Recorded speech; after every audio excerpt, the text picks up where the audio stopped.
Hi guys, Charles here with Be About Boxing. Today's lesson is on how to throw the jab. Now, everybody know how to throw a jab to some point, to some degree or another. Something like that, right? Okay. But there are ways of how to set up the jab, and I'm going to show you. So from this position with your hands up here, when you throw the jab here, you're going to notice something. Did you see that? I'll do it again.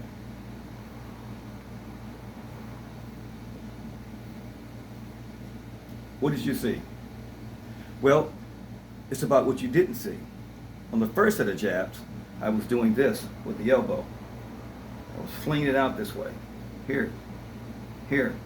But on the second set, I kept the elbow straight down and punched straight into the camera this way so that you couldn't notice it. Why would I do that? For telegraphing purposes. This is telegraphing. I'm telling my opponent, look out, here it comes, by lifting up this elbow so he could see it. So he'd either slip it, bob and weave it, step back out of the way, or maybe just parry it, okay? It doesn't matter as long as I have his attention. Why? Because then all of a sudden, after he's gotten used to this, of seeing it, and he's gotten dependent on seeing it to know when my jab is coming, all of a sudden, he doesn't see it. Right? No matter what I'm doing, I punch straight in. You can imagine punching through a hole here, this way. Let's say a hole right here, and you punch it straight through it.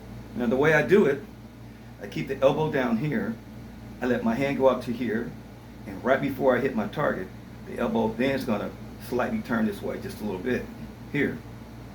Otherwise, I'd be doing a vertical punch this way, if I kept the elbow pointed down to the ground.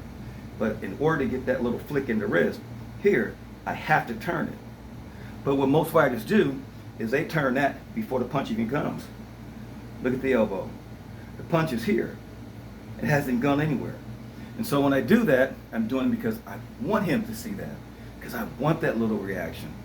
Because he starts to depend on it. Then all of a sudden, without notice, he gets hit.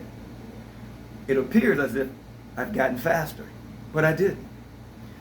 And when I was coming up in training, people would always say, wow, Charles is really fast, his hands are really fast. And they are.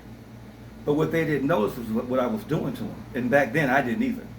You know, it took me a while to realize what I was doing, but I finally realized it. And I started teaching it. So just remember, get up. And sometimes you can flinch at him with that, like that. See that? Here. Boom. Catch his attention here.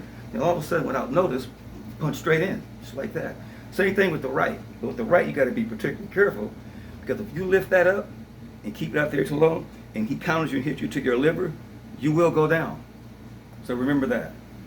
And until next time, be about boxing.